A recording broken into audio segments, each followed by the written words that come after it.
Hi everyone, so we will start with cornea. Cornea के बारे में सबसे पहले हम देखते हैं कि कॉर्निया एक क्लियर ट्रांसपेरेंट मेम्ब्रेन होती है। और जो कॉर्निया है इसके स्ट्रक्चर में 5 लेयर्स पहले कहते थे, बट अब देयर आर 6 लेयर्स। सबसे ऊपर एपिथेलियम है, स्ट्रेटिफाइड स्क्वेमस नॉन केराटिनाइज्ड, ये रीजनरेट कर सकता है। देन बाउमेंस मेम्ब्रेन आती है, ये रीजनरेट नहीं करती, इसमें कोलाजन होते हैं। देन स्ट्रोमा जो कि 90% वॉल्यूम ऑक्यूपाई करता है, इसमें केराटोसाइट, कोलाजन और ग्राउंड सब्सटेंस होता है। देन डेस्मेंट मेम्ब्रेन से ऊपर आती है प्री डेस्मेंट मेम्ब्रेन, जिसे दुआस लेयर भी बोलते हैं। Then we have Descemet's membrane and then we have endothelium. तो एंडोथीलियम में सोडियम पोटेशियम पंप होता है जो इसे डिहाइड्रेटेड रखता है। तो कॉर्निया को न्यूट्रिशन कहाँ से मिलता है? पेरीलिम्बल ब्लड वेसल से, बाहर ऑक्सीजन से, एंड देन एक्वस ह्यूमर से। कॉर्निया में नर्व सप्लाई प्योरली सेंसरी होती है, तो इसीलिए जब कॉर्निया की कोई पैथोलॉजी होती है तो देयर इज़ पेन। तो सेंसरी सप्लाई आती है फिफ्थ क्रेनियल नर्व की ऑफ्थेल्मिक ब्रांच से, which is the nasociliary nerve. Cornea के 2 फंक्शन होते हैं, एक तो वो रिफ्रैक्टरी मीडियम का काम करता है एंड दूसरा इंट्रा ऑक्यूलर कॉन्टेंट्स को प्रोटेक्ट करता है। देन ये मतलब कॉर्निया ट्रांसपेरेंट होता है ड्यू टू 3 फैक्टर्स। एक हमने पहले देखा कि डिहाइड्रेटेड स्टेट में रहता है, ये एवेस्कुलर होता है, and there is regular arrangement of corneal लेमुले।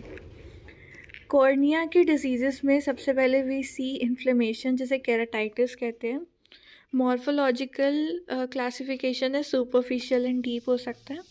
उसके अंदर इटियोलॉजिकल क्लासिफिकेशन में सुपरफिशियल कैन बी प्यूरिलेंट या फिर नॉन प्यूरिलेंट।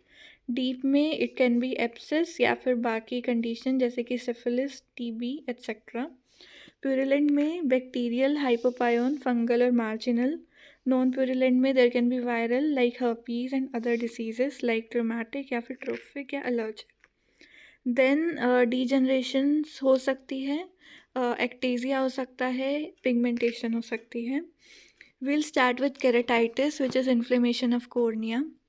इन्फ्लेमेशन है तो इडीमा होगा, सेलुलर इन्फिल्ट्रेशन होगी और एसोसिएटेड कंजक्टाइवल रिएक्शन होगा।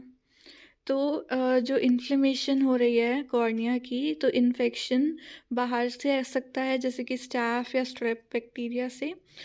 लेंस, कॉन्टैक्ट लेंस से सूडोमोनाज आता है। देन ऑक्यूलर टिश्यू मतलब कि कंजक्टाइवा से आ सकता है, स्क्लेरा से आ सकता है और यूविया से आ सकता है। एंडोजीनस इन्फेक्शन हो सकता है due to any hypersensitivity reaction. सबसे पहले will start from purulent keratitis which was superficial. तो पुरलेंट इसमें क्या होता है कि कॉर्नियल एपिथेलियम की कॉन्टिन्यूटी में लॉस होता है और आसपास के टिश्यू की नेक्रोसिस और इन्फिल्ट्रेशन होती है। तो डेफिनेशन में वी नीड टू रिमेंबर कि जो एपिथेलियम था उसकी डिसकॉन्टिन्यूटी हो रही है और इन्फिल्ट्रेशन और आसपास के टिश्यू की नेक्रोसिस हो रही है।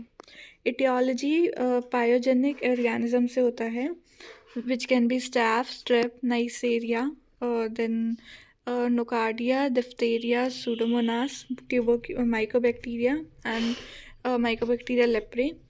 और इनमें से जो मतलब इंटैक्ट एपिथेलियम कन्वर्ट कर सकते हैं, they are Neisseria and diphtheria. Predisposing factor क्या है? एपिथेलियम का डैमेज पहले से हो गया किसी ट्रोमा से, देन कोई वायरुलेंट ऑर्गेनिज्म आया जो कि बिना मतलब एपिथेलियल डैमेज के भी अंदर जा सकता है, पुअर रेजिस्टेंस जैसे कि सिरोसिस, केराटोमलेशिया या फिर प्रोटीन कैलोरी मालन्यूट्रिशन। उसके बाद क्या है, क्योंकि इडीमा हो रहा है उसकी वजह से एपिथेलियम का डीस्क्वेमेशन हो जाता है, न्यूरोपैरालिटिक हो सकता है, या फिर अगर सेवंथ नर्व पाल्सी में प्रोप्टोसिस हो रही है तो कॉर्निया का एक्सपोजर हो रहा है। तो स्टेजेस ऑफ कॉर्नियल अल्सर, पहला स्टेज होता है प्रोग्रेसिव स्टेज। तो प्रोग्रेसिव स्टेज में क्योंकि अभी इन्फ्लेमेशन स्टार्ट हुई है तो न्यूट्रोफिल्स आएंगे, लोकलाइज नेक्रोसिस होगी और जो भी सेक्वेस्ट्रम बच्चा आएगा उसका स्लोइंग ऑफ हो जाएगा और इसकी वजह से एक सोसर शेप्ड अल्सर बन जाता है with overhanging edges due to oedema. ठीक है, तो ये था प्रोग्रेसिव स्टेज। उसके बाद आता है रिग्रेसिव स्टेज। रिग्रेसिव स्टेज में dead material is throne of और इडीमा कम हो जाता है और जो फ्लोर और एजेस होती है अल्सर की वो स्मूथ और हील ट्रांसपेरेंट हो जाती है। देन हीलिंग स्टेज आता है, इसमें लिम्बस से कुछ vessels, superficial minute vessels grow करते हैं अल्सर की तरफ, और जो गैप रह जाता है उधर फाइब्रस टिश्यू बन जाता है। और क्योंकि जो फाइब्रस टिश्यू आ रहा है वो इरेगुलरली अरेंज होता है, उसकी वजह से एक ओपेसिटी बन जाती है, और ये बाउमेंस ले मेम्ब्रेन कभी रीजनरेट नहीं करती, सो ये ओपेसिटी परमानेंट होती है। सिम्टम्स क्या है, क्योंकि सेंसरी सप्लाई होती है तो पेन होगा, फोटोफोबिया होगा, ओपेसिटी आ रही है तो इम्पेयरमेंट ऑफ विजुअल एक्विटी होगा, और लेक्रिमेशन होगा क्योंकि रिफ्लेक्स टीयर प्रोडक्शन बढ़ रहा है। साइंस में ब्लेफेरोस्पाज्म दिखेगा, कॉर्नियल ओपेसिफिकेशन दिखेगी, सीलियरी कंजेशन दिखेगा, कंजक्टाइवा में हाइपरीमिया दिखेगा, और एंटीरियर चैम्बर में हाइपोपायोनिया पस दिखेगी। डायग्नोसिस हम कैसे करते हैं, हम स्टेन करते हैं कॉर्निया को बाय फ्लोरोसिन स्टेन। ये सुपरफिशियल होती है और डीप होती है। सुपरफिशियल में हम कंजक्टाइवल सैक में फ्लोरोसिन की ड्रॉप डालेंगे, और तो ये अल्सर को ब्राइट ग्रीन स्टेन कर देगी, उसके मार्जिन को, और कुछ सेकंड बाद हम इसे वॉश ऑफ कर देंगे। डीप में हम स्टेन डाल के आँखों को 5 मिनट तक बंद करवाते हैं और एक्सेस डाई को वॉश ऑफ कर देते हैं। तो इसमें हमें जो स्ट्रोमा में डिफेक्ट है वो ग्रास ग्रीन दिखेगा और एंडोथीलियम में येलो कलर दिखेगा। उसके अलावा हम स्लिट लैम्प से अल्सर के रेगुलर मार्जिन देख सकते हैं। कॉम्प्लिकेशन क्या है, कॉर्नियल ओपेसिटी हो रही है। तो क्या होता है कि कॉर्नियल ओपेसिटी 3 तरह की होती है। अगर वो सिर्फ सुपरफिशियल लेयर को अफेक्ट कर रही है तो it is known as nebula. अगर वो मोस्ट ऑफ द स्ट्रोमा को अफेक्ट कर चुके हैं तो मैक्यूला। अगर वो पूरी की पूरी कॉर्निया को अफेक्ट कर दिया तो ल्यूकोमा। तो ल्यूकोमा में क्या आता है कि उस जगह से लाइट आएगी ही नहीं, तो ब्राइटनेस कम होगी लेकिन इमेज की डेफिनेशन सेम रहती है। लेकिन अगर नेब्यूला है तो इरेगुलर एस्टिग्मेटिज्म हो जाएगा, तो मतलब ये ज़्यादा विजन में इंटरफेयर करता है। नेब्यूला के थ्रू हमें फाइनल डिटेल्स ऑफ आइरिस दिखती है, मैक्यूला में पार्शियली दिखती है, ल्यूकोमा में बिल्कुल भी कुछ नहीं दिखता। तो ये था हमारा ओपेसिटी। उसके अलावा एक केरेक्टेजिया होता है, मतलब कि जिस साइड पे अल्सर होता है वहाँ पे कॉर्निया बहुत थिन हो जाता है और उसके थ्रू वो बल्ज कर सकता है। Then we have descemetocele. अगर जो हमारा अल्सर है वो डेस्मेंट मेम्ब्रेन तक रीच कर गया तो डेस्मेंट मेम्ब्रेन की हर्निएशन हो जाती है, which is known as descemetocele. Then perforation. अगर स्कार है तो वो एरिया ऑलरेडी वीक है, तो अगर एकदम से कोई स्ट्रेन होगा ड्यू टू कफ, स्नीज या फिर स्पाज्म तो वो एरिया परफोरेट कर जाएगा, वहाँ से एक्वस ह्यूमर बाहर आ जाएगा, तो सडनली इंट्राक्यूलर प्रेशर 0 हो जाएगा, तो इंटीरियर चैम्बर विल कोलैप्स। तो जो आइरिस लेंस का डायफ्राम है वो आगे की तरफ आ जाएगा। बेनिफिट इसका क्या आता है कि कॉर्निया को न्यूट्रिशन ज़्यादा मिल रहा, पेन रिलीव हो गया, लेकिन स्कारिंग रह जाती है।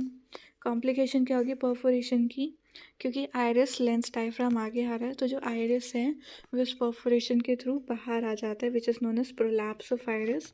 उसके अलावा आइरिस कॉर्निया के पोस्टीरियर सरफेस पर उसकी एडेशन हो सकती है, विच इज़ एंटीरियर साइनिकी है। उसके अलावा जो ल्यूकोमा था वो आइरिस से एडहेरेंट हो सकता है, which is known as adherent leucoma. उसके बाद है एडहेरेंट जो ल्यूकोमा है वो भी उसमें भी एक्टेजिया हो सकती है ड्यू टू सेकेंडरी ग्लूकोमा या फिर वीकनेस ऑफ द टिश्यू, जिसके कारण एंटीरियर स्टेफाइलोमा हो सकता है।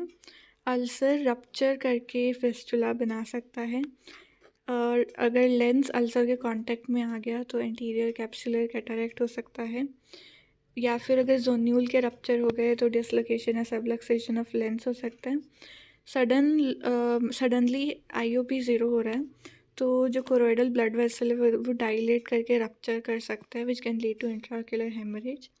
उसके अलावा there can be purulent iridocyclitis या फिर पैनऑफ्थल्माइटिस। ट्रीटमेंट के बेसिक प्रिंसिपल क्या आते हैं, इसका कोर्स क्या था, इन्फेक्शन था, तो हम इन्फेक्शन को कंट्रोल करेंगे by intensive local antibiotic drops, broad spectrum antibiotic drops या ऑइंटमेंट एक दिन में 4 से 6 बार देते हैं। सब कंजक्टाइवल इंजेक्शंस भी दे सकते हैं, और बिफोर द एप्लीकेशन कल्चर और सेंसिटिविटी टेस्टिंग भी करते हैं। उसके बाद क्लेanलीनेस, क्योंकि बहुत ही नेक्रोटिक डेब्री टॉक्सिन पड़ा होगा, तो उसके लिए हम इरिगेट करते हैं विद वार्म सलाइन या फिर सोडाबी कार्ब लोशन। उसके बाद स्टेसिस और हीलिंग को इंकरेज करने के लिए, रिपेयर को इंकरेज करने के लिए हम हीट देते हैं। देन सिलियरी स्पाज़म को प्रिवेंट करने के लिए हम उसको सिलियरी मसल को पैरालाइज करते हैं, तो एट्रोपिन देते हैं एक दिन में 2 से 3 बार। देन पैड और बैंडेज लगाते हैं ताकि आई बॉल को रेस्ट मिले और आई को प्रोटेक्शन मिले फ्रॉम डस्ट, विंड्स और हार्मफुल एक्सटर्नल एजेंट्स। उसके बाद एक डार्क ग्लासेस देते हैं to avoid retention of secretion, जिससे मतलब वार्मथ और स्टेसिस मिलेगा, तो बैक्टीरियल ग्रोथ फेवर होता है अगर रिटेंशन हो। देन ये तो था हमारे बेसिक प्रिंसिपल। तो इसी में मतलब कि हम कैसे देते हैं वो दिया हुआ है। तो अगर नॉन हीलिंग अल्सर है तो वो इन ट्रीटमेंट को रिस्पॉन्ड नहीं करेगा। क्यों? लोकल कोज हो सकता है, जनरल कोज हो सकते हैं। लोकल में अगर डेक्रायोसिस्टाइटिस है तो कॉन्टिन्यूसली बैक्टीरियल इन्फेक्शन होगा, या फिर ट्राइकियासिस है, रिटेन फॉरेन बॉडी है, या न्यूरोपैरालिटिक अल्सर है। जनरल में diabetes mellitus, vitamin A deficiency, malnutrition, immunosuppression, इन सब की वजह से नॉन हीलिंग अल्सर हो जाता है। तो उसके ट्रीटमेंट में हम क्या करते हैं? सबसे पहले है कॉटराइजेशन, तो केमिकल कॉटरी करते हैं। केमिकल कॉटराइजेशन में क्या आता है? प्योर कार्बोलिक एसिड और ट्राई क्लोरो एसिटिक एसिड और सिल्वर नाइट्रेट। जो प्योर कार्बोलिक एसिड है ये बहुत ज़्यादा पेनिट्रेट करता है, तो मतलब ये इसकी एडवांटेज होती है। मेथड क्या करेंगे? हम सबसे पहले लोकल एनेस्थेटिक डालेंगे फ्रिक्वेंटली और 2 से 3 मिनट वेट करेंगे ताकि वो एनेस्थाइज हो जाए। फिर हम फ्लोरोसिन डाई डालेंगे ताकि हमें पता चले कि अल्सर की मार्जिन्स किधर हैं। फिर हम इस अल्सर के ऊपर कार्बोलिक एसिड डालेंगे which is soaked in a wooden stick. तो जैसे हमने कार्बोलिक एसिड डाला तो वो जगह वाइट हो जाएगी और जो नॉर्मल एपिथेलियम है वो रिकवर कर जाएगा रैपिडली। तो बाकी अगर एक्सेस जो एसिड था उसको हम नॉर्मल सलाइन से वॉश ऑफ कर देंगे। ये एसिड कंजक्टाइवा पे नहीं लगना चाहिए, नहीं तो लिड्स और आईबॉल में एडेशन हो जाएगा। ये हमें सिर्फ कॉर्नियल अल्सर पे लगाना है। उसके बाद हम एंटीबायोटिक, आई ऑइंटमेंट और पैड एंड बैंडेज लगा देंगे। इसके अलावा हम पैरासेंटेसिस कर सकते हैं कि जो कॉर्निया है उसके लोअर टेम्पोरल क्वाड्रेंट पे छोटी सी ओपनिंग बना के एक्वस को रिलीज़ कर देंगे, तो इससे अब फ्रेश एक्वस आएगा, तो न्यूट्रिशन इम्प्रूव हो जाएगा और इससे स्पॉन्टेनियस परफोरेशन के कॉम्प्लिकेशन भी कम हो जाते हैं। उसके अलावा हम कंजक्टाइवल फ्लैप लगा सकते हैं, केराटोप्लास्टी कर सकते हैं या टार्सोरेफी कर सकते हैं। उसके बाद आता है ट्रीटमेंट ऑफ इम्पेंडिंग परफोरेशन, कि अभी परफोरेशन हो सकते हैं, तो rest, pressure pad and bandage, intraocular pressure को लो करेंगे एसिटाजोलामाइड रख के, पैरासेंटेसिस कर सकते हैं, स्ट्रेनिंग फैक्टर्स आर अवॉइडेड और keratoplasty as a last resort. Corneal abscess को हम ट्रीट करते हैं बाय इवैक्यूएशन ऑफ पस और फिर कॉटराइजेशन इज ऑल्सो इफेक्टिव। तो अगर परफोरेशन हो गई है तो इमीडिएटली हम क्या करते हैं? अगर परफोरेशन छोटी है तो रेस्ट, एट्रोपिन, एंटीबायोटिक और पैड एंड बैंडेज और टिश्यू एडहेसिव दे सकते हैं और सॉफ्ट कॉन्टैक्ट लेंसेज। अगर लेट है और ल्यूकोमा बन गया है तो आयरिडेक्टमी करेंगे, आयरिस को निकाल देंगे। उसके अलावा हम टैटूइंग कर सकते हैं। अगर एडहेरेंट ल्यूकोमा है तो सेम ट्रीटमेंट होती है। उसके अलावा साइनेक्यूटॉमी करते हैं और अगर कॉर्नियल फिस्टुला है तो केराटोप्लास्टी करते हैं। So this was about a purulent keratitis. So next topic we'll see in another video. Hi everyone, so next topic in cornea is hypopyon also. तो hypopyon क्या होता है? इंटीरियर चैम्बर में sterile pus as a result of iridocyclitis. Sterile क्यों है? क्योंकि जो leukocytosis हो रही है वो टॉक्सिन की वजह से हो रही है, लेकिन बैक्टीरिया अभी तक एंटीरियर चैम्बर में आया नहीं है।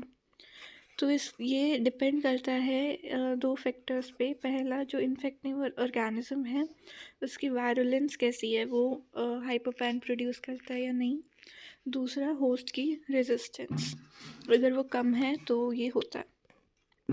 प्रीडिस्पोजिंग फैक्टर्स, तो क्रॉनिक डेक्रियोसिस्टाइटिस से कॉन्टीन्यूसली बैक्टीरिया आ सकता है। Minor injury, retained minute foreign bodies, old debilitated alcoholic patient, and then acute infection. Pathogenesis में क्या आता है कि जो भी कॉर्नियल अल्सर होता है उसके साथ हमेशा एसोसिएटेड आयरिडोसाइक्लाइटिस होती है। क्यों? क्योंकि जो बैक्टीरिया है वो टॉक्सिन को लिबरेट करता है, जो कि एंटीरियर चैम्बर में डिफ्यूज़ करके, मतलब एंटीरियर चैम्बर में डिफ्यूज़ कर जाता है वाया एंडोथीलियम। तो अब क्या हुआ कि जो टॉक्सिन बैक्टीरिया ने सीक्रेट किए वो एंटीरियर चैम्बर पे चले गए, तो वहाँ पे ब्लड वेसल की डायलेशन हुई और ल्यूकोसाइट की आउटपॉरिंग हुई, जो कि ल्यूकोसाइट्स है वो फिब्रिन नेटवर्क में मैश्ड अप हो जाएंगे। तो ग्रेविटी की वजह से ये नीचे, मतलब बॉटम में चले जाएंगे एंटीरियर चैम्बर पे, और जब भी पेशेंट का हेड मूव करेगा तो ये भी पोजीशन इनकी चेंज होगी। तो क्या आता है कि ये जो हाइपोपायनस स्टेराइल है, तो ये जब हम इसे ट्रीट करेंगे तो ये एब्जॉर्ब हो जाता है। टाइप क्या होती है? दो तरह का होता है, एक तो है अल्सस सर्पन्स और दूसरा है माइकोटिक हाइपोपायन अल्सर। अल्कस सर्पन्स क्या आता है? ये न्यूमोकोकस बैक्टीरिया की वजह से होता है, और ये सर्पिजीनियस फैशन में कॉर्निया के ऊपर दिखता है, तो इसीलिए इसे अल्सस सर्पन्स बोलते हैं। ओके, तो ये जो सिम्टम्स है, ये पेन, लैक्रिमेशन, फोटोफोबिया जो हमने पहले देखा था केराटाइटिस का, वही होंगे। साइंस क्या है? कॉर्निया हेजी हो जाएगा और कई बार येलो या वाइट डेस्क सेंटर में दिखती है। तो हाइपोपायन अल्सर की डायग्रामेटिक रिप्रेजेंटेशन है कि बीच में कॉर्नियल अल्सर है, केराटिक प्रेसिपिटेट्स है और हाइपोपायन है बॉटम पे। जो ओपेसिटी है ये एक पर्टिकुलर डायरेक्शन में इसकी एडवांसिंग एज होती है, और जो जहाँ पे भी डेंसेस्ट इन्फिल्ट्रेशन होती है वहाँ पे हमें एक येलो क्रिसेंट दिखता है, और जो अल्सर है वो साइज और डेप्थ में स्प्रेड करता है। कई बार डेस्मेंट मेम्ब्रेन तक इन्फिल्ट्रेशन हो जाती है at the floor of ulcer, और हाइपोपायन की वजह से क्लाउडी एक्वस होता है, आयराइटिस होता है, और हमें कंजेशन मिलती है, और the lids are red and swollen. Complications में परफोरेशन हो सकती है, पैन ऑफ्थेल्माइटिस हो सकता है। परफोरेशन हील करके ल्यूकोमा मतलब और उस बाकी सब कुछ ऐसा बना सकती है। साइनेके बनने की वजह से सेकेंडरी ग्लूकोमा हो सकता है। तो बाकी सब सेम है। ट्रीटमेंट में भी एंटीबायोटिक्स देंगे, एट्रोपिन देंगे, और सब कंजक्टाइवल इंजेक्शन दे सकते हैं दोनों का, और कॉटराइजेशन भी कर सकते हैं। सेकेंडरी ग्लूकोमा को ट्रीट करने के लिए एट्रोपिन, एसिटाजोलामाइड, मेनिटोल या फिर पैरासेंटेसिस करेंगे, और अगर साथ में क्रॉनिक डेक्रायोसिस्टाइटिस है तो DCRP करेंगे। So now starting with mycotic hypopyon ulcer. इसको केराटोमाइकोसिस या फिर फंगल कॉर्नियल अल्सर भी बोलते हैं। ये थोड़ा सा रेयर होता है and it is caused by एनर्जी बाय वेजिटेबल मैटर। तो मोस्ट कॉमनली कौन से फंगस इन्वॉल्व होते हैं? It is Candida, Aspergillus, Fusarium etcetera.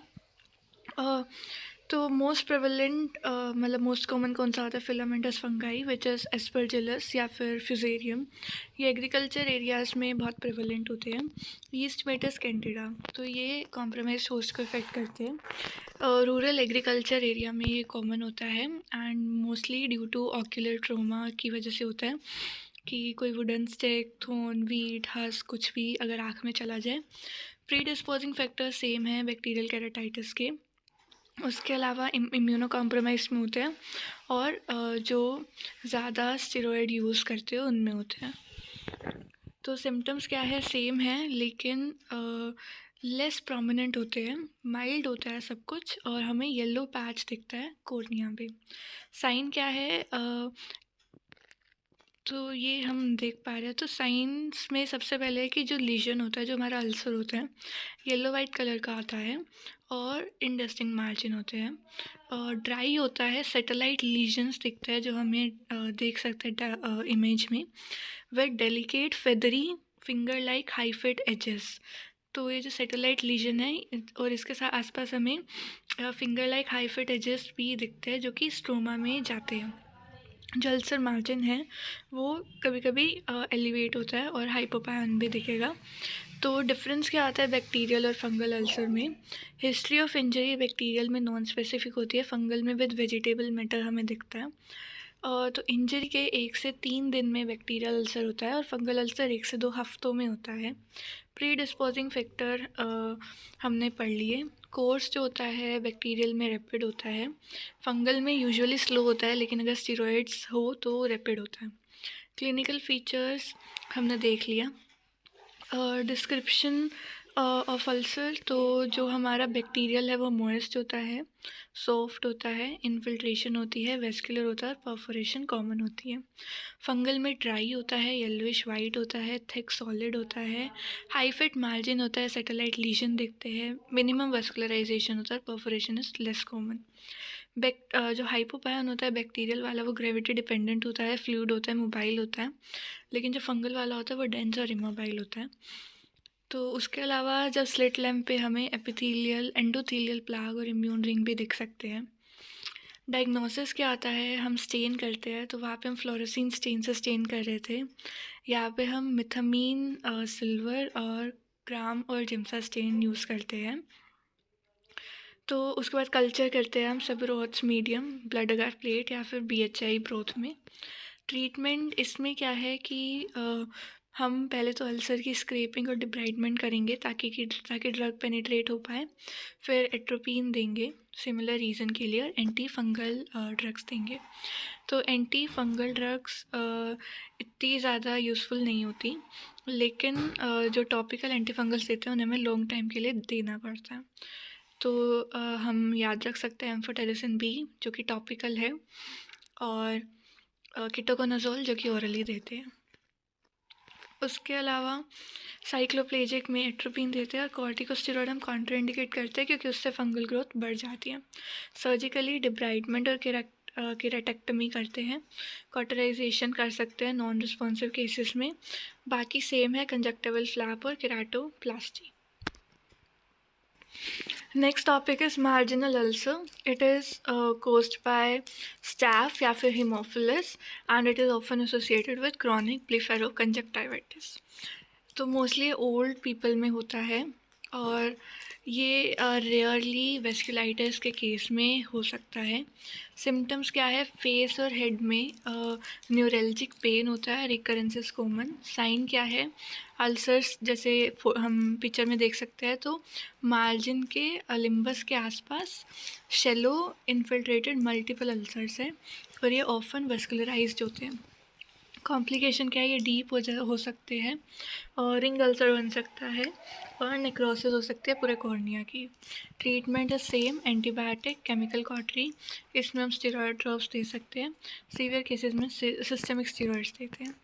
Then we come to Mooren's ulcer, जैसे रोडेंट अल्सर या फिर क्रॉनिक सर्पिजिनस अल्सर भी बोलते हैं। ये रेयर कंडीशन है। ये प्रोग्रेसिव मार्जिनल अल्सर होता है, डीजनरेटिव टाइप का। तो ये इसमें क्या आता है? कॉर्निया की स्कीमिया होती है, स्कीमिया से डीजनरेटिव प्रोसेस होती है, उसकी वजह से ये अल्सर होता है। मार्जिन पे शुरू होता है, फिर पूरे कॉर्निया पे स्प्रेड हो जाता है। इरोजन की हो रहा है एपिथेलियम की ऑटोइम्यून लाइसिस की वजह से। उसके बाद कोलाजनोलिटिक एंजाइम रिलीज होता है जो कि कोलाजन को तोड़ देता है। एल्डरली मेल्स में ज़्यादा होता है। इसमें भी न्यूरल्जिक पेन होता है और लैक्रिमेशन होती है। स्टार्ट तो करेंगे, जब ये स्टार्ट होता है तो इन्फिल्ट्रेशन दिखती है और फिर वो ब्रेक मतलब छोटी टूट टूट के स्मॉल अल्सर बन जाते हैं जो कि सेंट्रीपिटली स्प्रेड कर जाते हैं और फिर एक दूसरे के साथ जुड़ जाते हैं। और इसमें हमें ओवरहैंगिंग एजेस दिखती है जैसे हमें नीचे देख सकते हैं इमेज में, तो ओवर हैंगिंग एजेस होती है। तो क्या ये क्यों होता है? क्योंकि जो अल्सर है वो एपिथेलियम के नीचे और स्ट्रोमा, इन दोनों को भी इन्वेड कर लेता है। तो इसलिए ऐसी एजेस दिखते हैं, एंड ये रिजेंबल करती है रेबिट की ईयर्स को, इसलिए इसे रोडेंट अल्सर बोलते हैं। बेस पे वस्कुलराइजेशन होती है। कॉम्प्लिकेशन रेयरली परफोरेट कर सकता है और नेबुला बना सकता है। ट्रीटमेंट क्या है? क्योंकि कॉर्नियल इस्कीमिया होता है तो ट्रीटमेंट इज़ डिफ़िकल्ट। हम कंजक्टाइवा का जो आसपास की कंजक्टाइवा होती है उसकी थोड़ी सी स्ट्रिप को एक्सरसाइज कर देंगे, क्योंकि कंजक्टाइवा से कोलाजिनेज और प्रोटियोग्लाइनेज सिक्रीट होता है। इम्यूनोसप्रेसिव ड्रग्स देंगे। एंटीबायोटिक, स्टीरॉइड्स मोस्टली इनएक्टिव होता है। परफोरेशन हो गया तो कॉन्टैक्ट लेंस यूज़ कर सकते हैं और केराटोप्लास्टी कर सकते हैं। So next we'll start with herpes zoster. So it is an infection of dorsal root ganglia by varicella zoster virus, and it is associated with chickenpox virus in youth or childhood. ये mostly elderlies में होता है जिनकी cellular immunity depress, जैसे कि diabetes, alcoholics या फिर person suffering from cancer और एड्स। ये मोस्ट यूनिलेटरल होता है और ये गैसेरियन गैंग्लियन को अफेक्ट करता है, जहाँ से वायरस ऑफ्थेल्मिक नर्व की ब्रांचेस तक मतलब डिसेंड कर जाता है। तो it starts from Gasserian ganglion and then it affects ophthalmic nerve. तो इसके 3 स्टेजेस होते हैं। पहला है एक्टिव स्टेज, जो कि पहले 1 महीने में होता है और ये टोटली रिजॉल्व कर पाता है। Then it is chronic phase, जो बहुत सालों तक रहता है। Then there is relapsing phase, जिसमें बहुत सालों बाद भी रिकरेंस होती है इसकी। तो as we can see in the diagram, unilateral skin lesions होते हैं फेस पे। सिम्टम्स क्या है? रोज मतलब जो भी ऑफ्थेल्मिक ब्रांचेस हो, ऑफ्थेल्मिक नर्व होती है, 5th क्रेनियल नर्व की जो ब्रांच होती है, उसके जितने भी ब्रांचेस है उसके अलोंग वेसिकुलर अरप्शंस की रोज होती है। ये सुपरेट कर सकते हैं जो वेसिकल्स होते हैं, देन ब्लीड करके पेटेड स्कार बना देते हैं। तो कौन कौन सी नर्व होती है? Supraorbital, supratrochlear, infratrochlear, nasociliary and infraorbital. तो 5 हमें याद रखनी है। और 2 supraorbital, supratrochlear, 2 infraorbital, infratrochlear, then nasociliary. और इन नर्व्स के अलोंग बहुत सीवियर न्यूरल्जिक पेन होता है, फीवर एंड मलेस ऑनसेट पे होता है, और जो लिड और फेस की स्किन है वो रेड और इडिमेटस हो जाती है। साइंस क्या? हचिंसन रूल क्या है कि मतलब क्या आता है कि ऑक्यूलर इन्वॉल्वमेंट के साथ साथ क्या आता है कि जो नोज़ की टिप है उसकी जो स्किन है, यहाँ पे नेज़ोसीलियरी ब्रांच सप्लाई करती है, वहाँ पे भी इरप्शन ऑफ वेसिकल्स होता है। तो इसीलिए यहाँ पे हचिंसन रूल लिखा था। देन कॉर्नियल और स्किन एनेस्थीसिया हो जाता है। स्लिट लैम्प पे हमें सुपरफिशियल पंक्टेड केराटाइटिस दिखती है और न्यूमरस राउंड वाइट डॉट्स दिखती है एपिथेलियम में। उसके बाद ये जैसे इमेज है, तो सबसे पहले सुपरफिशियल पंक्टेड केराटाइटिस था, वाइट कलर की डॉट्स दिखती है। देन लेटर स्टेज पे कोर्स सब एपिथेलियल पंक्टेड केराटाइटिस हो सकता है, जैसे कि इसमें डेंड्राइटिक लीजन्स दिख रहे हैं। उसके अलावा यही माइक्रो डेंड्राइटिक एपिथेलियल अल्सर्स हो सकते हैं। देन नलमलर केराटाइटिस हो सकते हैं, इसमें डिस्क शेप्ड लीजन्स दिखते हैं। देन डिस्कीफॉर्म केराटाइटिस हो सकती है, और कई बार डीप स्ट्रोमल इन्वॉल्वमेंट एसोसिएट होती है आयरिडोसाइक्लाइटिस के साथ। कॉम्प्लिकेशन क्या है? डिस्कीफॉर्म केराटाइटिस के साथ आयरिडोसाइक्लाइटिस और स्क्लेराइटिस हो सकती है। एंटीरियर साइनिके बन सकते हैं, तो सेकेंडरी ग्लूकोमा हो सकता है। 3rd, 6th और 7th क्रेनियल नर्व की पाल्सी हो सकती है। एक्सपोजर केराटाइटिस हो सकता है क्योंकि फेशियल नर्व की पैरालिसिस हो रही है। न्यूरल्जिया होता है और एक्यूट रेटाइनल नेक्रोसिस हो सकती है। ट्रीटमेंट क्या है? सबसे पहले तो एंटीवायरल ड्रग, सिस्टमिक हम ओरल एसाइक्लोवीर देते हैं, एंड 10 दिन के लिए 5 बारी 1 दिन में। और टॉपिकल भी हम एसाइक्लोवीर की आई ऑइंटमेंट देते हैं, सिमिलरली 5 टाइम 1 दिन में 10 से 21 दिन के लिए। देन स्किन लीजन को ट्रीट करते हैं हम एंटीवायरल क्रीम के साथ, उसमें भी साइक्लोवीर होता है। देन एनाल्जेसिक और एंटी इन्फ्लेमेटरी ड्रग देते हैं, टॉपिकल एट्रोपिन देते हैं, एंटीबायोटिक देते हैं अगर मतलब टॉपिकल स्टेरॉयड यूज़ में हो रहे हैं या फिर अल्सरेशन हो रही है। और उसके अलावा कॉर्टिकोस्टेरॉयड देते हैं। एंटी डिप्रेसेंट दे सकते हैं अक्यूट फेस में। आर्टिफिशियल न्यूरोपैरालिटिक अल्सर्स में आर्टिफिशियल टीयर देते हैं। एंड केराटोप्लास्टी इज एडवाइज्ड अगर डिस्क फोम या फिर स्क्लेरल केराटाइटिस है। So this was about herpes zoster. And then we have acanthamoeba keratitis. तो ये रिसेंटली इसका इंसिडेंस इज़ इंक्रीजिंग और ये डायग्नोसिस में डिफ़िकल्ट होता है और इसकी treatment is also unsatisfactory. Aetiology नाम से पता चल रहा है एकेंथमीबा से होता है। It is a free living protozoa, air, soil और वाटर में मिलता है। इसका एक्टिव फॉर्म होती है ट्रोफोजाइट और डोरमेंट होता है सिस्टिक फॉर्म। प्रीडिस्पोजिंग फैक्टर है, कोई भी माइनर एब्रेजन से हो सकता है। कॉन्टैक्ट लेंस वियरर्स में हो सकता है, जो कि कमर्शियल सलाइन सोल्यूशन की जगह डिस्टिल्ड वाटर या फिर सोल्ट टेबलेट्स का यूज़ करते हैं। सिम्टम्स क्या है? सीवियर पेन होता है, बहुत ज़्यादा पेन होता है, वाटरिंग, फोटोफोबिया, ब्लेफरोस्पाज्म और ब्लड विजन होता है। साइंस क्या है? ये इनिशियली कोर्स और ओपेक स्ट्रीक्स दिखती है और ओपेसिटीज़ दिख सकती है। एडवांस केस में सेंट्रल या फिर पेरासेंट्रल रिंग शेप लीजन दिखता है और सीवियर केस में रेडियल केराटोन्यूराइटिस दिखती है। डायग्नोसिस, क्लिनिकल डायग्नोसिस हम एक्सक्लूजन से बनाते हैं। लेबोरेटरी डायग्नोसिस में हम कॉर्नियल स्क्रैपिंग लेते हैं और उसके आगे टेस्ट करते हैं। एक हम याद रख सकते हैं कैल्सीफ्लोराइड स्टेन। उसके अलावा हम नॉन न्यूट्रिएंट अगार पे कल्चर कर सकते हैं, माइक्रोस्कोपी कर सकते हैं। ट्रीटमेंट, नॉन स्पेसिफिक ट्रीटमेंट करते हैं हम कि जो जनरल ट्रीटमेंट होती है कॉर्नियल अल्सर की। टॉपिकली हम प्रोपेमेडीन आइस एथेनेट की ड्रॉप्स देते हैं जिसको ब्रोलीन कहते हैं। उसके अलावा नियोमाइसिन है, क्लोरहेक्सिडीन है, क्लोट्रिमेजोल है, एक्सेट्रा। सिस्टमिक के लिए हम कीटोकोनाजोल देते हैं और केराटोप्लास्टी भी कर सकते हैं। So this was about acanthamoeba keratitis. Next topic is corneal degeneration and dystrophy.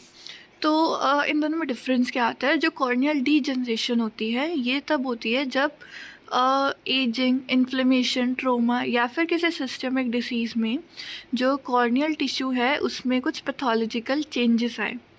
लेकिन कॉर्नियल डिस्ट्रॉफी में क्या होता है कि ये जो लीजन्स है वो किसी सिस्टमिक या फिर लोकल डिसीज़ से रिलेटेड नहीं होते and they are often inherited. तो जो कॉर्नियल डिस्ट्रॉफी है जो कि मोस्टली इनहेरिटेड होती है, ये प्रोग्रेसिव हेरिडेटरी कॉर्नियल डिसऑर्डर है। मोस्टली बाइलेटरल सिमेट्रिकल होता है, नॉन इन्वेस्कुलराइज्ड होता है, इन्फ्लेमेशन नहीं होती and are not associated with any systemic disease. ये कॉर्निया के किसी पर्टिकुलर लेयर को अफेक्ट करते हैं। तो जो कॉर्नियल डीजनरेशन है, अभी हमने क्या देखा? डिस्ट्रोफी। तो जो डीजनरेशन है जो एजिंग, सिस्टमिक डिसीज़ या फिर इन्फ्लेमेशन या ट्रोमा से होती है, वो या तो सेंट्रल हो सकती है या पेरिफेरल हो सकती है। सेंट्रल में नोड्यूलर डीजनरेशन हो सकती है, हाइलीन डीजनरेशन, लिपिड डीजनरेशन और पिगमेंट्री डीजनरेशन हो सकती है। इसे हम याद रख सकते हैं हेल्प लाइन। तो एच हाइलीन, फिर हेल्प में एल से लिपिड, पी से पिगमेंट्री एंड लाइन के एन से नोड्यूलर। पेरिफेरल में आर्कस सेनाइलिस हो सकता है। उसके अलावा मुरेन अल्सर हो सकता है जो अभी हमने ऊपर किया था, जो मार्जिनल अल्सर का ही एक टाइप था। तो ये दोनों हमें याद रखने हैं। देन ये था हमारे डीजनरेशन। तो ये नॉन हेरिडिटरी होते हैं, यूनिलेटरल होते हैं और ये 3 तरह के होते हैं, प्राइमरी, सेकेंडरी और तीसरा है infiltration associated with metabolic disturbances, जैसे कि फैटी डीजनरेशन, हाइलीन डीजनरेशन। तो अभी हम पहले देखते हैं आर्कस सेनाइलिस को। तो ये क्या है? डीजनरेशन है और किसके अंडर आ रही थी? पेरिफेरल डीजनरेशन के अंडर। और ये बाइलेटरल होती है, जबकि जो मोस्टली डीजनरेशंस होती है वो यूनिलेटरल होती है। तो जो ये आर्कस सेनाइलिस है इसमें क्या होता है? ओल्ड पर्सन्स में एन्यूलर लाइपोइड इन्फिल्ट्रेशन होती है जो कंसेंट्रिक ग्रे लाइंस दिख जाती है एंड ये मोस्टली विजन का अफेक्ट नहीं करते, तो ट्रीटमेंट की ज़रूरत नहीं होती। कंसेंट्रिक ग्रे लाइंस दिखते हैं अपर और लोअर पार्ट में। ये जॉइन करके एक रिंग बना देती है which is separated from margin by a rim of 1.5 millimetre. इसको ल्यूसिड इंटरवल ऑफ वोग भी बोलते हैं। जिसका आउटर बॉर्डर है वो शार्प होता है और इनर बॉर्डर ऐसे फेंट सा हमें दिखता है। ये 60% ऑफ पॉपुलेशन में हमें दिखता है एंड ये क्यों होता है, क्योंकि इधर डिपोजिशन होती है कोलेस्ट्रॉल एस्टर्स, फॉस्फोलिपिड्स और ट्राइग्लिसराइड की। Then we have arcus juvenilis. तो ये 40 इयर्स की एज से कम में होता है, रेयर कंडीशन है और इसमें हम सीरम लिपिड प्रोफाइल को मतलब इंडिकेटेड होती है to rule out hereditary anomaly. तो अभी तक हमने बेसिक सा देखा था कि डीजनरेशन और डिस्ट्रोफी में क्या डिफरेंस होता है। नाउ लेट्स सी मतलब पूरा एक डिफरेंस। तो पहले जो हमने पढ़ा था क्या था कि जो डीजनरेशन है उसका कोई कोज होता है जैसे कि इन्फ्लेमेशन, ट्रोमा या फिर कोई systemic disease. Dystrophy is mostly hereditary. तो पहले हम डीजनरेशन का देखते हैं। मोस्टली यूनिलेटरल होती है, पेरिफेरल होती है मोस्टली, लेकिन दोनों हो सकती है। Then usually occur in middle life या फिर बाद में। एसिमेट्रिक लीजन होता है, वेस्कुलराइजेशन होती है, नॉन हेरिडिटरी है, ऑफन प्रोग्रेसिव होती है। डिस्ट्रोफी बाइलेटरल, सेंट्रल और अर्ली इन लाइफ होती है। सिमेट्रिक लीजन होता है, वेस्कुलराइजेशन नहीं होती, हमेशा हेरिडिटरी होती है और ये मे रिमेन स्टेशनरी या प्रोग्रेसिव वेरी स्लोली। और ये प्राइमरी लीजन होते हैं डिस्ट्रोफी, किसी भी चीज़ से एसोसिएटेड नहीं होते। तो हमने पहले डीजनरेशन की क्लासिफिकेशन देखी थी, सेंट्रल और पेरिफेरल। सेंट्रल में थे हमने हेल्प से याद किया था, ठीक है। तो और जो पेरिफेरी में आर्कस सेनाइलिस और हमने मूरेन अल्सर किया था। नाउ डिस्ट्रोफी में 3 तरह की डिस्ट्रोफी होती है। इट कैन बी एंटीरियर जो कि एपिथेलियम और बाउमेंस लेयर को अफेक्ट करेगी। देन स्ट्रोमल हो सकते हैं, स्ट्रोमा को अफेक्ट करेगी। देन पोस्टीरियर हो सकते हैं जो एंडोथीलियम और डेस्मेंट मेम्ब्रेन को अफेक्ट करेगी। तो एंटीरियर में we can remember recurrent corneal erosion syndrome. Stromal में लेटिस हो सकती है, ग्रैन्युलर हो सकता है, मैक्यूलर हो सकता है। और पोस्टीरियर में फ्यूक्स एंडोथीलियल डिस्ट्रॉफी हो सकती है। Next important thing is Fuchs endothelial dystrophy. तो ये फ्यूक ने इसको डिस्क्राइब किया था। ये मोस्टली 50 इयर्स के बाद होती है। फीमेल्स में 4 गुना ज़्यादा होती है।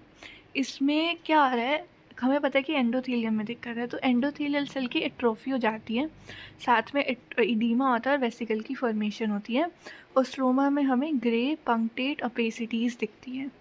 तो फ्यूक्स एंडोथीलियल डिस्ट्रॉफी के 4 स्टेजेस होते हैं। पहला है stage of cornea guttata, then edematous stage, then stage of bullous keratopathy, then stage of scarring. तो how can we remember it? तो सबसे पहले है cornea guttata which is CG, then edematous, then bullous keratopathy and scarring. So we can remember it as CG-OBS, ठीक है। So CG-OBS, cornea guttata, edematous, bullous keratopathy and scarring. Treatment sodium chloride की ointment या फिर इसका solution hydrated soft contact lenses और penetrating keratoplasty भी हम कर सकते हैं। Next we come to ectatic conditions of cornea. तो ये इन्फ्लेमेटरी हो सकता है, कंजेनिटल हो सकती है। इन्फ्लेमेशन में एंटीरियर स्टेफाइलोमा आता है और कंजेनिटल में केराटोकोनस आता है। तो केराटोकोनस इज़ कॉनिकल कॉर्निया। तो मोस्टली क्या होता है, जो कॉर्निया का सेंट्रल पार्ट है उसकी कंजेनिटल वीकनेस होती है और इसके साथ बाकी मतलब ये सिंड्रोमिक हो सकता है, जैसे कि साथ में ब्लू स्क्लेरा हो सकती है, पिगमेंटोसा हो सकता है, डाउन सिंड्रोम हो सकता है, एक्सेट्रा। बाईलेटरल होता है एंड मोस्टली प्यूबर्टी पे दिखता है गर्ल्स में। क्लासिफिकेशन क्या है? केराटोमेट्री से हम क्लासिफाई करते हैं इसको माइल्ड, मॉडरेट और सीवियर में। मॉर्फोलॉजिकली शेप पे हम क्लासिफाई करते हैं निप्पल कोन्स पे, ये छोटे होते हैं, ओवल कोन्स बड़े होते हैं एंड ग्लोबस कोन्स लार्जेस्ट होते हैं। तो nipple cones, oval cones and globus cones. Symptoms क्या है? इम्पेयर विजन होगा and it can be corrected by ordinary glasses. Signs क्या होता है? अर्ली साइंस में हमें ऑफ्थेल्मोस्कोपी पे ऑयल ड्रॉपलेट रिफ्लेक्स दिखता है, रेटिनोस्कोपी पे इरेगुलर सीजर रिफ्लेक्स दिखता है और केराटोमेट्री पे इरेगुलर एस्टिग्मेटिज्म दिखेगा। लेट साइंस क्या है कि कॉनिकल शेप हमें दिखेगी और जो एपेक्स है वो मोस्टली सेंटर से नीचे होती है और डिस्टोर्शन ऑफ कॉर्नियल रिफ्लेक्स दिखेगा। मंसन साइंस दिखेगा। मंसन साइंस क्या होता है कि जब पेशेंट नीचे की तरफ देखेगा तो लोअर लिड में कुछ पल्स दिखेगा। स्लिट लैम्प्स में हमें एपेक्स पे कुछ लाइंस दिखती है जिसको वॉक्स लाइन बोलते हैं। उसके अलावा बेस पे ब्राउनिश रिंग दिखती है जिसे फ्लिशर्स रिंग बोलते हैं। और क्योंकि डेस्मेंट मेम्ब्रेन का रप्चर हो जाता है तो इडीमा और ओपेसिटी और स्ट्रोमा दिखता है। ट्रीटमेंट क्या है? अर्ली स्टेजेस में स्पेक्टिकल्स और कॉन्टैक्ट लेंस हेल्प करते हैं। उसके अगर नहीं इम्प्रूव होता तो हम कॉम्बिनेशन देते हैं सॉफ्ट कॉन्टैक्ट लेंस के ऊपर हार्ड का, जिसे पिगी बैक कॉन्टैक्ट लेंस बोलते हैं। उसके अलावा हम कॉर्निया की पेरिफेरी में स्ट्रोमा रिंग डाल सकते हैं and then we can do keratoplasty, penetrating या फिर deep lamellar. So next we come to keratoplasty. अब हम इतनी देर से कह रहे हैं कि हमने जितने भी डिसीज़ पढ़े कॉर्निया में, सबके ट्रीटमेंट में केराटोप्लास्टी है। तो केराटोप्लास्टी होता क्या है? केराटोप्लास्टी एक ऐसा ऑपरेशन है जिसमें हम पेशेंट के कॉर्निया को रिप्लेस कर देते हैं डोनर के क्लियर कॉर्निया से। तो केराटोप्लास्टी की एम क्या है कि to attain normal visual acuity and to protect the intraocular structures. तो ये दो फंक्शन होते हैं नॉर्मल कॉर्निया के और यही एम होती है केराटोप्लास्टी की। तो जो केराटोप्लास्टी है दो तरह की होती है। एक तो full thickness which is penetrating, जिसमें हम पूरे का पूरा कॉर्निया रिप्लेस करते हैं। Then it is partial thickness या फिर लेमिलर, जिसमें हम सिर्फ सुपरफिशियल लेयर्स को रिप्लेस करते हैं। इंडिकेशन क्या है? ऑप्टिकल क्या आती है? अगर कोई कॉर्नियल ओपेसिटी है और उसके अलावा अगर कोई केराटोपैथी है या फिर कोई डिस्ट्रोफी है, जो भी हमने डिसीजेस पढ़े। थेरेप्यूटिक में कोई भी इन्फेक्शन है जो कि ट्रीटमेंट को रिस्पॉन्ड नहीं कर रहा। स्ट्रक्चरल में जैसे डेस्मेटोसील है या केराटोकोनस, और cosmetic is relatively rare. Contraindication क्या आती है? ड्राई आई में हम नहीं करते क्योंकि न्यूट्रिशन डिस्टर्ब्ड है। उसके अलावा हम अगर वेस्कुलराइजेशन है बहुत ज़्यादा तो नहीं करते। अगर कॉर्निया में सेंसेशन नहीं है तो नहीं करते, या फिर पोस्टीरियर सेगमेंट की कोई डिसीज़ है तो नहीं करते, या फिर लिड की एबनॉर्मैलिटी में नहीं करते। तो टेक्निक क्या होती है? सबसे पहले हम मेथड पढ़ते हैं। तो सबसे पहले हम डोनर आई की एक्सीजन करते हैं। तो विदिन 6 आवर्स आफ्टर डेथ हमें कॉर्निया निकालना होता है। तो कॉर्निया आफ्टर डेथ क्या होता है कि एक्वस ह्यूमर से ऑक्सीजन से अपना न्यूट्रिशन वो लेता है। तो हमने निकाल ली, डोनर आई निकाल ली और उसे स्टेराइल कंटेनर में स्टोर किया। स्टेराइल कंटेनर में हमने कॉन्ड्राइटिन सल्फेट डाल दिया 4 डिग्री सेल्सियस पे। फिर हम उस डोनर आई से डोनर का कॉर्निया निकालेंगे। तो आइडियल साइज़ होता है 7.5 मिलीमीटर। तो केयर हमें इसमें क्या करना चाहिए कि हमें एंडोथेलियम को डैमेज नहीं करना। फिर हम जो होस्ट का कॉर्निया है उसको एक्साइज करेंगे और इसमें भी हमें आइरिस और लेंस को डैमेज नहीं करना। और हम एंटीरियर चैम्बर में विस्को इलास्टिक डाल देंगे ताकि और एंडोथेलियम डैमेज ना हो। फिर है हम फिक्सेशन करेंगे डोनर के ग्राफ्ट की। It is done by nylon suture. तो और एंटीरियर चैम्बर इज़ रीफॉर्म। और पोस्ट ऑपरेटिवली हम कॉर्टिकोस्टेरॉइड्स और एंटीबायोटिक की ड्रॉप्स डाल देंगे। तो रिवाइजिंग इट, सबसे पहले डोनर की आई ली, फिर डोनर का कॉर्निया लिया, फिर डिसीज़ कॉर्निया को निकाला और फिर डोनर का ग्राफ्ट लगा दिया। कॉम्प्लिकेशन क्या है? अर्ली में क्या है कि अगर सूचर ठीक नहीं हुआ और लीकेज हो गई तो एंटीरियर चैम्बर फ्लैट हो जाएगा, और अगर आईओपी बढ़ गया तो आइरिस का प्रोलैप्स हो सकता है और इन्फेक्शन हो सकता है। लेट क्या है? ग्राफ्ट फेलियर की वजह से कॉर्निया में हेजीनेस हो सकती है, सेकेंडरी ग्लूकोमा हो सकता है और एस्टिग्मेटिज्म हो सकता है अगर इरेगुलर हीलिंग हुई तो। So this was all about cornea.